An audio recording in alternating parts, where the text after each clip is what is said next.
poverty and prosperity are technically opposite ends of the same spectrum. So if poverty consciousness is at one end and prosperity consciousness is at the other end, then it's a choice to shift on that spectrum, right? So you can be thinking poverty thinking, right, will be very much about, oh, it's just about the lack of, I don't have this and I don't have that and I can't do this because I don't have this. But prosperity thinking is, I have everything I need. Right here, right now, I have everything I need. And so that's actually just a simple choice and a simple step to go from one end of the spectrum to the other. Debz is a stressologist. She will stretch your mindset to think bigger than you've ever thought before, with follow-through techniques that are realistic and achievable to blow any fear out of your mind. Moira is a mindset cultivator.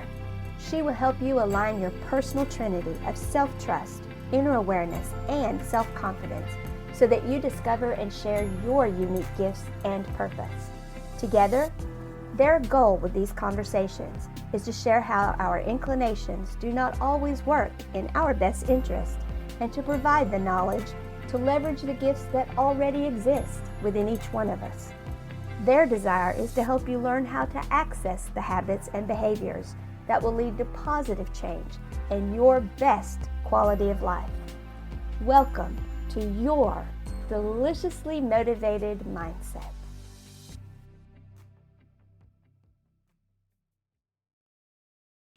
Hello, hello, hello. Hi, listeners of our deliciously motivated mindset conversation. Welcome and welcome, Moira. Thank you. Good to be here. Love these conversations. I know. And as we all know, today's a goodie. Yep, absolutely. It totally is.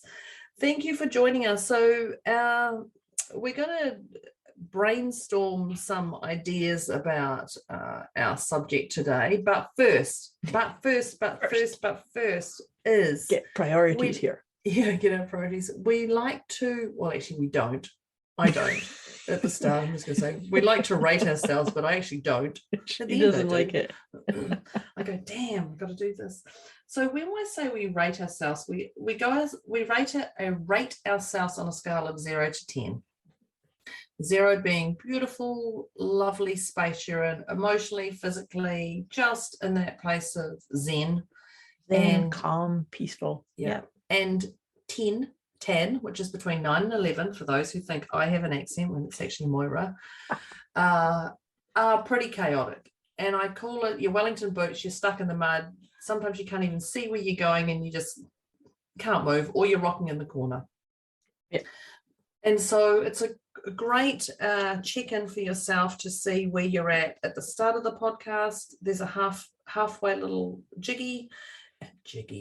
What's a jiggy? Little pause. Yeah, a little pause. And you're going to rate yourself again. And then at the end, you're going to check in on where you are. So our intention is to take you closer to the 0 or the 0 itself. Or it's actually the 0 itself. But don't be alarmed if you don't move or if you go towards the 10, because sometimes that shifts that you're like, actually, I've come out of here, I've got all these notes now. How am I going to you get triggered or into some rabbit hole of, oh my gosh, I have to go and discover this. Yeah, absolutely. Totally. So this is not a beating yourself up podcast mindset. It's lifting that. So in saying that, Moira and I start with what number we're at, and then we do that at the end as well. So Moira, and this is the part I go, oh damn. I love this podcast, and then I go, oh, I've got to rate myself. So even as I ask Moira now what her number is, I've got to think what mine is. Moira, what's your number? I'm going to put myself at 2. I think, and we've shared this before, that before we hit record, we always chat for quite a bit, usually an hour. Actually, are we an hour today? Oh, yeah, we just have a little bit over an hour. But so oftentimes, if I am going to be honest and say where I was to begin with, I would probably be putting myself like maybe a 4.55 area. But then we talk, and that's what this tool is all about, is saying, how was I feeling? What was going on in my mind? How's my body feeling? And then it's just sometimes just literally talking things out shifts it. And that's what I think our awareness, this is just an awareness building tool. So all that being said, I'm at a 2 now. How about you? And how's your puppy at? They're going for a walk, and so they get very excited. So they're saying, let's go. They are not a 0. Okay, no. They're not at a 0 Zen moment. They're like, come on, put my lead on, hurry up, what are you doing? So in saying that, so just went, I can't believe the dogs talked then. I'm going to say I'm a 2 as well, because I was like, where was I? I was a little bit tired. I've been awake 3 hours before we started talking, because it's early morning for me. And so I was just like, oh, where am I at? So I'm going to say a 2, because I probably would have been a 3.5, 4 when I first went on camera with Moira and we had a chat. So I've definitely moved to a 2 now. And I love that this is a tool that you can use throughout your day. Absolutely. Or if you're driving and you're like, just check in with yourself. Where are you emotionally? It's just a great little check-in to go, where am I? And if you have a chaotic day and go, oh, no wonder I was a 10. Yeah. I woke up as a 10. Yeah. Or I woke up as an 8. No wonder I, until I recognize that, maybe I didn't shift. Yeah. So it's just a little mindset check. So grab your pen and paper. If you haven't written it down, that number you're at now, everybody. But I would definitely grab your pen and paper, because today we have a goodie, which will have lots of stories that we're going to weave in here. Truth is, I don't even know what we're going to talk about. I know what we're going to talk about. I don't have any stories yet that's going to come to me. But there's definitely going to be a lot of insight. I know that, because this topic just lights me up. Yeah. And as we were literally just talking about something. Yep. As we hit, and then we're like, record. There is an example of that. Absolutely. So pen and paper, everybody, and Moira, kick it off. We're talking about moving from poverty to prosperity thinking. Ooh, poverty to prosperity. Yeah. The first thing that just entered my mind, and like Deb just says, we actually don't know what we're talking about. We just know the title. And then we kind of go, oh, how about thinking about this? But I was just realizing that poverty and prosperity are technically opposite ends of the same spectrum. So if poverty consciousness is at one end and prosperity consciousness is at the other end, then it's a choice to shift on that spectrum, right? So you can be thinking poverty thinking, right, will be very much about, oh, it's just about the lack of, I don't have this and I don't have that and I can't do this because I don't have this. But prosperity thinking is, I have everything I need. Right here, right now, I have everything I need. And so that's actually just a simple choice and a simple step to go from one end of the spectrum to the other. But I think there's so many pieces in here that create that sort of poverty thinking is buying into other people's ideas of success, or you haven't achieved the success level unless you've got X amount of money in the bank and drive a certain kind of car and live in a certain neighborhood and have a certain square footage of a home and have specific types of networks and connections and work that you do. But that's all human construct stuff that we made up. And sorry, go ahead. I was just going to say, but you can be sitting on the couch with your partner and you can physically be there, but not energetically be there. Yeah. So is that poverty or is that prosperity? Good question.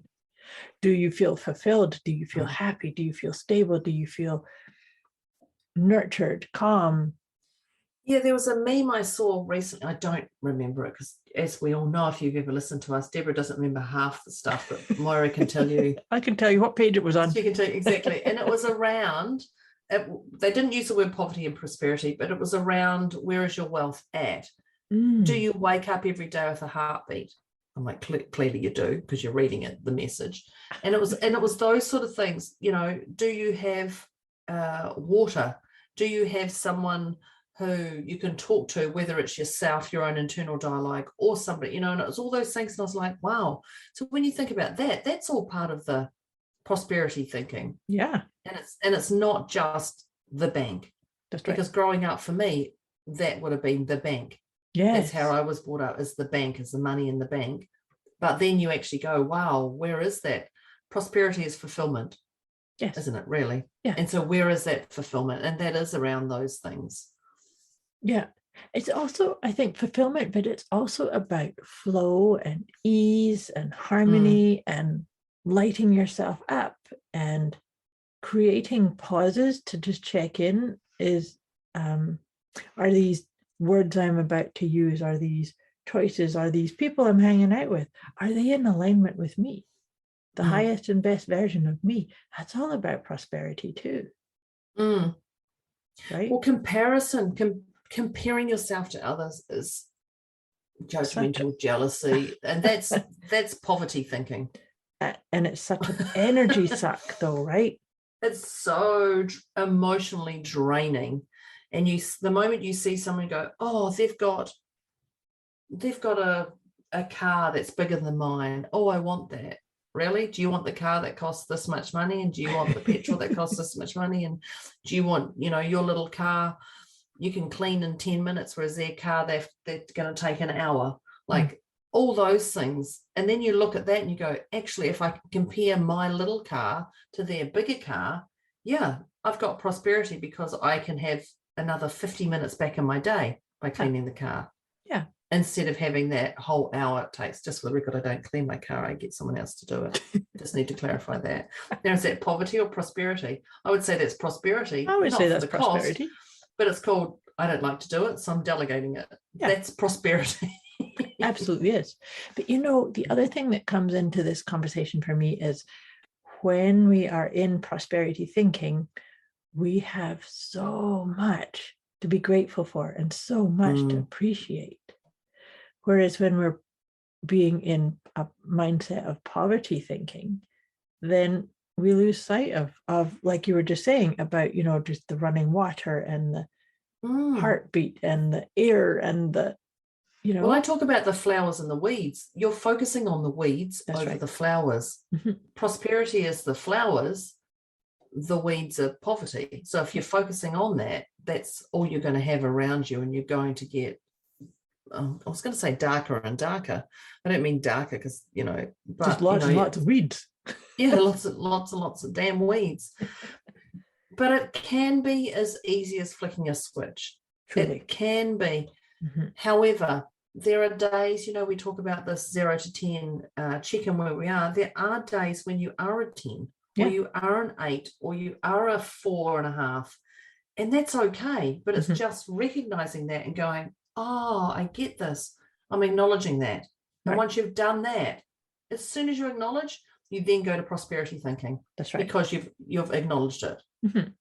And you've not got into any kind of shame or blame or criticizing yourself or saying, well, that person never does. It still is prosperity because it's just flowing through. This is an experience. I'm having this feeling, right? Yeah, well, see, Moira's got an amazing program, Letting Go program, and that is prosperity thinking. Yes. Because you are letting it go. Holding on is poverty thinking. Holding on to those judgments, holding on to those shame, guilt, resentment, bitterness, and poverty thinking will affect your body. It will affect your body. It'll affect your sleep. It'll affect those around you. And no one wants to be around grumpy, bloody people who just moan about crap and sit in victim mode and da-da-da. No one wants to be around that. No. And if you're that person, snap out of it. That's what we're here for. But be aware of that you can't change everybody. Be thankful that they're showing that side. So that's prosperity thinking. Being thankful that they're showing that side so you can pick and choose or give them ideas or not. Sometimes just holding space. And sometimes even just holding space and maybe presenting some ideas, but don't have an agenda that the other person has to take it on. Oh yeah, sometimes how many times did people back in the day, people would come to you and they'd ask you a question, you'd be like, oh, and you'd spend all this time and energy coming up with an answer, and you give them all these strategies and they go, oh, thanks, and then they'd stay in the same space and you'd be like, what just happened to me? I'm going to charge you next time. I'm going to charge you triple, because every time I give you an idea and you don't do it, I'm going to charge you more. Yeah. But you know, the other one that's poverty thinking too, because that's your ego. Absolutely. But you know, the other one that comes to mind too is that I'm thinking about working with clients where they come with a problem, client comes with a problem, and I might say, how about this mindset? How about these affirmations? How about these tools? How about this? And tell them, like, go. I'm such a believer in empowering people to try a plethora of things. Yeah. And then cherry picking and plucking all the pieces that work for them so that they can craft their own recipe, their own way of feeling prosperity and feeling, I think, balanced and purposeful. What you just said, they can create their own. Yes. I think that is what you just said then is so vital. They can create their own. Yep. I think that as coaches, that's what we're doing. Is empowering them to do that. Yeah. Absolutely. So here's where I was just thinking, though, is that I might do that, and I've done that with many people, and then they'll come back for the next session and they go, oh, I'm sorry, Moira, I didn't do anything. I didn't try any of those. And then they're apologizing to me. You don't need to apologize to me. You need to apologize to yourself, maybe. Well, I have a little saying that I say, it's probably not the best thing, is I would say things like, well, I still sleep at night. And then I'm like, that sort of sounds a little bit arrogant, but it's like, I'm still going to carry on in my world whether you do it or don't. Like, so that's my whole, I'm still going to sleep at night. You can choose to do it or not, which is clearly a little bit, it is, I hear it and I go, oh, that sounds a little bit arrogant. It's not meant to be arrogant, but it's meant like, don't worry about me. Don't feel like it. Yeah. So and it's funny, and you're funny because I can see you saying that. I'm a little bit softer. Often. I'm a wee bit softer than that, because so for me, my whole attitude is, you don't have to apologize to me. If you need me to repeat it all again, I will. Oh, right? You're so nice to me. Like, I still sleep at night, whether you do it or not. Okay, and that's the difference between Moira and Deborah. Right, right. But you see, to me, prosperity thinking comes from a willingness to do your work, to take ownership for your foibles and habits and areas that maybe you do want to improve or get healthier or more revitalized, whatever it is, right? Yeah. Because that's what we're doing. This is the work that we do on each other, on ourselves, right? And this is what we're doing with clients, is to help that shift that needle, but find your core way of doing it. Yeah, and I think that's that whole thing again, is find your core way, because Moira's core way could be different to mine, or could be different to yours, the listener, or your partners, or whether it's intimate or business, or the children or whatever, you know, and we all have a different thinking brain, right? And they all come from our stories and past experiences that we hold on to or let go, whatever it is. But comparing is a definite, I'm not going to say full poverty, but it's definitely a level of low poverty. And the reason I say it's a low, because when you compare, you can go, oh, and I'm going to say the car, which is really irrelevant, but I'm just going to give that example. Oh, they've got a bigger car than us. So instead of going into jealousy and extreme whatever, just go, oh, they've got a bigger car than us. Wow, I wonder what they're doing that's different to me. Oh, I can see they're actually going online and doing their workshops online and not just doing it once a month in person. Oh, wow. So right there and then, that's prosperity thinking. It's a level of seeing what they're doing and evolving past it. But if you just sit in that jealousy, that's definite poverty thinking. Oh, bitter, and that's not healthy. Yeah, I completely agree with you. But also, I think it's an important piece to just watch in yourself, because I'm thinking about your thing about car. I don't do that. I love my little car. I have a little I love car, my car. Car's not my thing. Yeah. So if I see somebody else with a, a much bigger car, it's like, good for you. Happy for you. Well, I know I used to look at people in cars and go, bigger cars, and I go, oh, you must. When people would skid tires, Dad goes, oh, they work for Bow Repairs, which is a tire company in New Zealand. Or they work for Bow Repairs. And I'd always go, oh, how do you know that? And then I realized because they're burning out their tires. Right. But I do look at people who have big cars and I just go, oh, I wonder what your fuel bill is once a month. Wow. and that's a prosperity thing. I'm like, wow, I wonder. But I don't go, oh, you've got a big car, I want one. I go, oh, wonder what you do in your world. What created that? Yeah. But the other thing that comes to mind when we think about prosperity, to me, is, and you probably have this in your work too, Deb, is talking about the law of attraction, using the manifestation skills, or tapping into the wisdom of Abraham Hicks, which I absolutely love, the wisdom of Abraham Hicks, by the way. And because I've quoted a couple of those, I know. Often. Okay. But here's, I just wanted to bring into our conversation today a conversation. Well, I tell her now I tell her that I've never read anything about Abraham Hicks. I know who he is, but I've never actually sat and read a book or anything. Oh, that's okay. I'll just give you some more quotes. I know, but I've never actually picked up the book or anything or Googled. I've just gone, oh, I know who they are because people tell me, and that's it. And now, is that poverty thinking or is that prosperity? It could be poverty because I'm not growing my influence of knowledge, but it could also be prosperity. Because you say you're good where you're at. Yeah, it doesn't. I think to store another thing in me. God. But that just brings me to another quick point in passing here, is that to me that is prosperity thinking, simply because it's like, okay, good.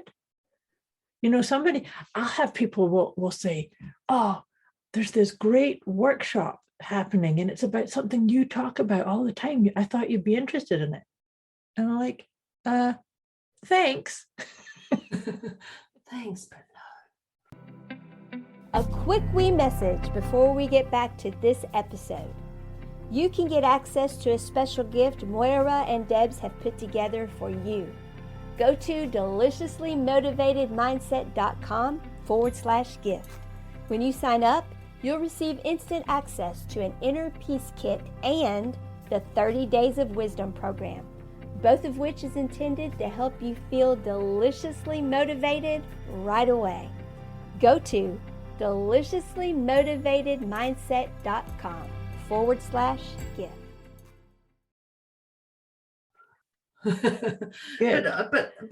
I love that, and I love that Moira and our friendship is definitely a prosperity friendship, because she doesn't project. See, that's the first time I've ever said that to Moira, and she's gone, wow, I talk about it all the time.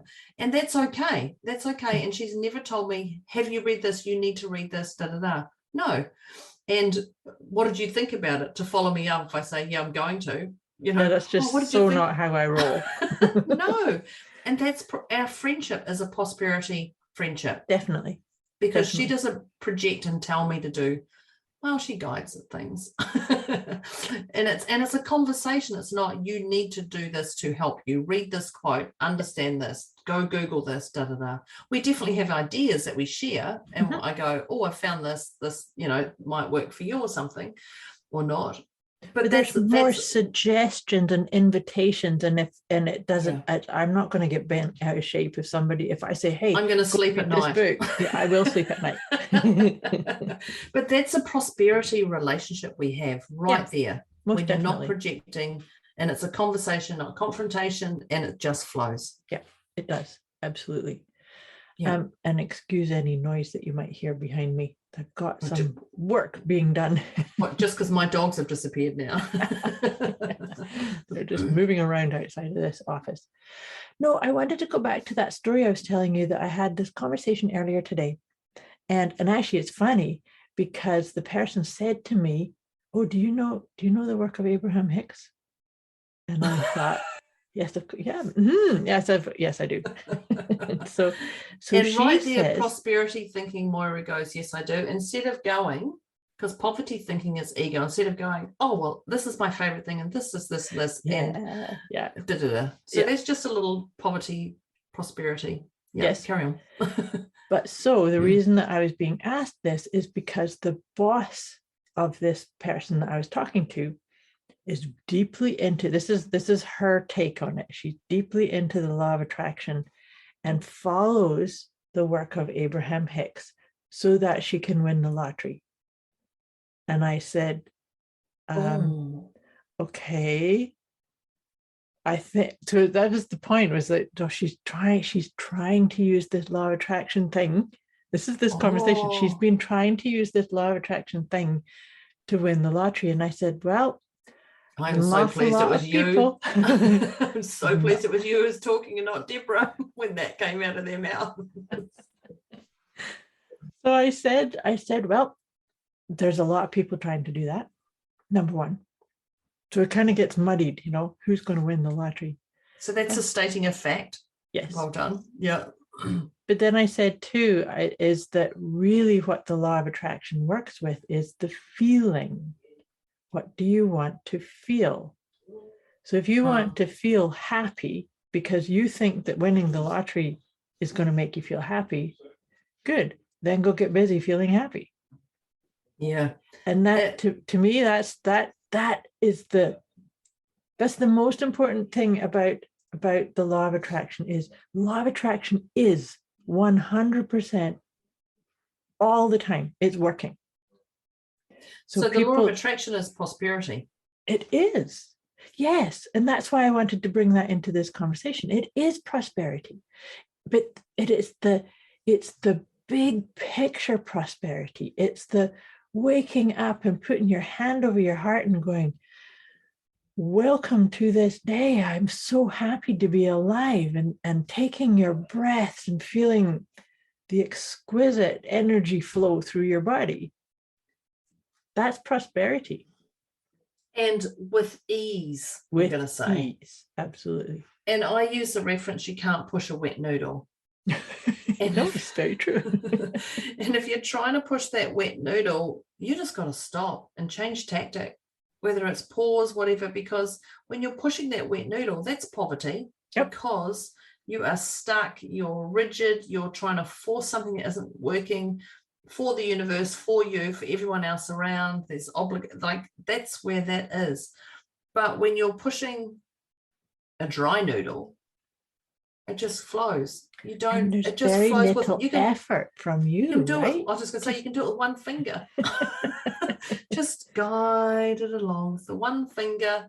Yep. And that is. And when you are, I was going to say when you're one fingering, which is wrong. When you're one fingering. Sorry, Mum. That is your prosperity, because it does guide and flow, and it's with ease. But anything else is stagnant, stuck. Yep. Frustrating. I love that. I love that whole concept that you brought into this, because that's so important. Because to me, prosperity thinking is about the recognition that everything is a co-creation. So you're doing your part and you're allowing the universe to do its part, and then you do yours and it does it, and it's a beautiful, it's a beautiful symphony of moving the dry noodles. It is. Well, I'd like everyone to try and get a wet noodle and move it with one finger. This will be your homework. Go up and try that. 3 fingers. You actually can't even move it with 3 fingers. Yep. It just goes. It just splops all over the place. Well, that's a new word I just made up. Splots. I like that word. You've also got to prepare, but the wet noodles, you've also got to prepare the ground. It's on. You got to. What are you going to do? Are you going to put, flour down? Like, how are you going to prepare it? But these are the things. And when you're sitting in that poverty thinking, things can get so hard that it's just difficult to get yourself out. It's not, but sometimes you need a mentor, or you need some guidance, or you need to just change your energy, or stand up and stretch and come back to it. If you feel like you're doing that wet noodle, you shouldn't have to force anything in life. Absolutely. and force, when you start to force, that needs to start coming into being, there's your red flag, there's your sign. Change your pace, right? Well, I know screwing yesterday, I was, hang on, I'm going to finish the sentence, everybody, just for a moment.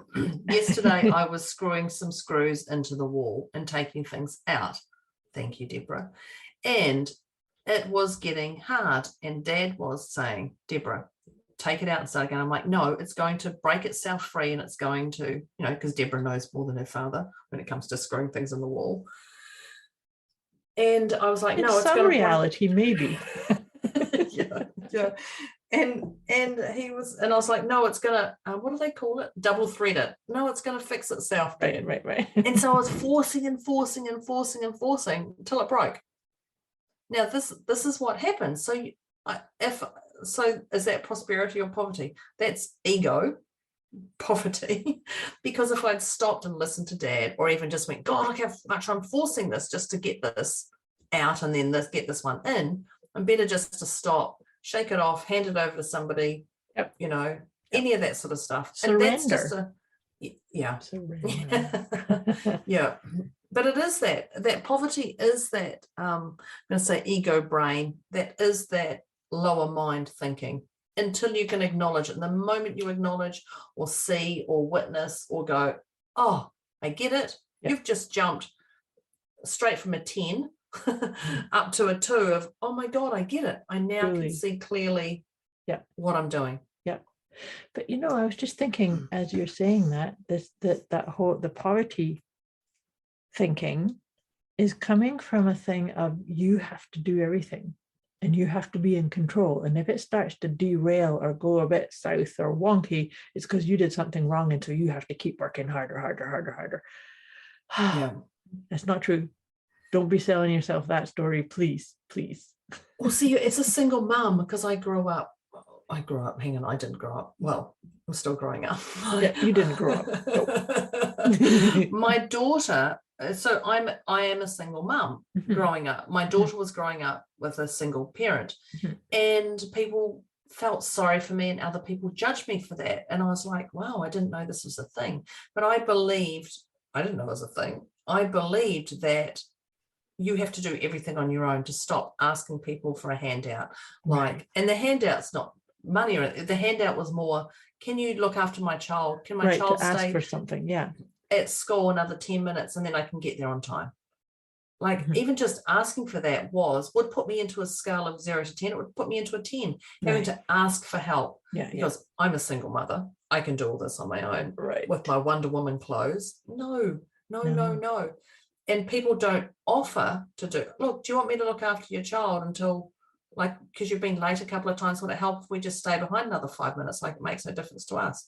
Oh my God, really? People don't offer that stuff if they're going to be an a-hole. They offer because they genuinely care for you and your child. And they're happy to do it. Yeah. And so that's that whole, when you accept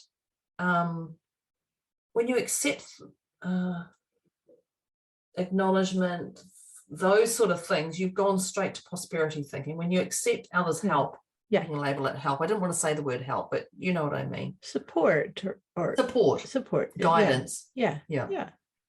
Doing a favor, and I resemble that too. Of no, I'm good. I can do it. Well, I'm a shocker. Yesterday doing the house, I was a shocker. Just let it, Deborah. Okay, yes, we have the male-female stereotype here, and yes, your dad's this age, and yes, but the truth is, how many screws has your dad worked? How many times has Dad picked up a screwdriver over you, Deborah? True. Okay, let's just cut the chase here and forget the male, female, whatever. How many times has he touched a screwdriver over you? Well, I've probably touched a screwdriver maybe 100 times in my life. Maybe that's probably too many saying that in reality. I'm just going to say it as I say it. Enough to make you dangerous. Exactly. That's what I do with it. Yeah, but do you know part of this conversation, what we're talking about too, is that propensity to really lock in. I'll show you. I can do this. I don't need help. Oh, But the saying that comes into my mind, and I don't know where this came from, but it's that saying that says, we make plans and God laughs. Never heard that saying, just for the record, but God laughs or Deborah laughs. Or Deborah laughs. But don't you think, like, if you think, or the universe laughs, or but the thing is because we can't think. It's beyond our comprehension sometimes, that co-creative piece. Yeah. Right. I know, but that's actually a great one, because I swear if someone was big brothering my world, they'd go, Deborah, are you really trying to do that? Like, right. Why don't you just go and, I was going to say make a cup of tea. Why don't you go and do something that you're better at? Like, Mum and Dad were doing things around the house yesterday, and I offered to do something, and Dad just looked at me like, what, you're going to start to learn this right now when I can do that? And I was just like, I'm going to my office. And I don't know how many times I started to do things, and I just go, I'm going to my office if you need me. I'm down the other end of the house. And I'd turtle off, and then Mum would come down, now we need your help with this. Okay. And I come out of my office and I'd help. And then I go, I'm going back to my office, because that was my zone of genius. My office is this is what you're doing. Absolutely. And Dad was in his zone of genius with his screwdriver and doing all his things. And it's just knowing that stuff. Now, I can change and I can go and learn. It sounds so silly. I can go and learn how to use a screwdriver. Just for the record, I do know how to use a screwdriver. She says, putting her hand on her hips here. yeah, rolling my eyes. Possibly not as skillful as my father. Possibly. Yeah, definitely not as skillful as my father. And 20 times the effort. And everybody knows there's a cross thread. That if you're screwing and it's not going to work, don't keep pushing, because then you bugger everything up. You will. I mean, most people know that. Just tell us if you didn't know that. Put that in the comments if you didn't know that, to make me feel better. But it's just those things. And prosperity is sitting in your zone of genius. It is sitting and owning those things. Yourself. Yeah, owning those things. And you actually said earlier about when you were talking about cars. Cleaning your car. Oh. And you and then you said you don't clean your car, you pay somebody to do it. But that's prosperity thinking. But it's also, I was just realizing how much of this is based in self-awareness. Right? It's having an awareness of what is your genius, what does make you light up, what do you do that you you get called upon to do. Yeah. Those are the things. That's like navigational skills. And it's so important not to get caught up into, well, so-and-so is really good at all these tasks, and so I need to do that. Because we can get into labels, and you were saying you're a single mom. Well, you can be a prosperous single mom, accepting help and requesting things when you need it. That's what it's about, right? It is. And look, we say you go to somebody's house and it's dirty or something. We were talking about that earlier. But if that house is full of love and this and this, does it really matter? Do I remember my great auntie Floss, she would clean the house before the cleaner came. Right. I'd be like, Floss, she'd go, no, I need it clean before she comes here. It's like, what does she do for a job? She is a cleaner. She's going to go and clean on top of it. Oh, no, Deborah, I have to have the house clean. Well, I don't clean the house before the cleaners come. Like, actually, I don't even know the last time I cleaned my house. Just the record, I do have cleaners because, God, listen to me.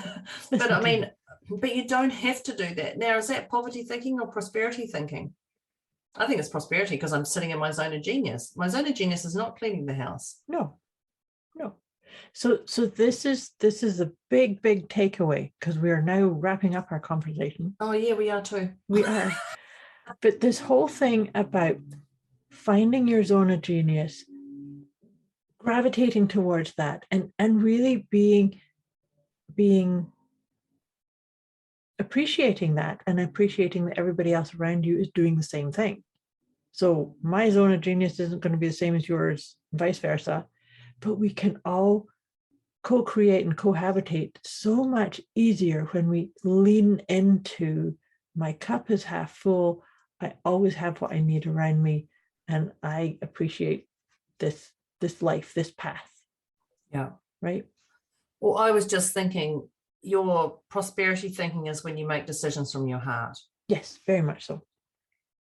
And when you make those decisions, it flows, it feels right, it feels fulfilled. You get your you get your goosies, you get that, it just feels right. Yeah. Your energetic lift. And then the poverty part is going to be a lot from your head, because it's your safeties and oh my God, but what about this? And what if I don't have enough money for that? And what about that's all in your head. So that's the best way, I think, to wrap up this conversation is. I love the way you've just turned it into your head or your heart. Yeah, let's be led by our heart. So all of that being said, dear Deb, we both started. We're going to check in with our numbers again as we wrap this conversation up. So we both started off today at a 2. Where would you put yourself now? I'm going to say a 0.5 because I want to keep going. I want to keep talking about this. So I'm going to say a 0.5. Okay. I'm actually going to say a 0, but in this 0's end out space, I would have loved to keep going talking because it's fun. This is a fun space to keep talking about. It's not what I thought we would talk about. No, but that's usually the way with Surprise. Yeah. I think it's been I love the way we've talked about the poverty and prosperity. Yeah, me too. So I'd love to know what people think of it. Yeah. Like what do they love? I was just about to say, what did you love? What do you feel that you need something more on that idea? Which end of the spectrum are you in, or how you interact with the law of attraction? Let us know. We'd love to hear from you. And who knows, maybe we'll make a part 2 on this one. That'd be a good idea. All right, dear listeners and dear Deb, we just had an idea. Uh-oh. That's all right. Poverty to prosperity, and then going from prosperity back to poverty. Anyway. Well, more on that next time. Right, dear Deb, thank you for an awesome conversation. Thank you, dear listeners. Talk to you again next week. Thanks, everyone. Thanks, Moira. Bye. Thanks. Bye.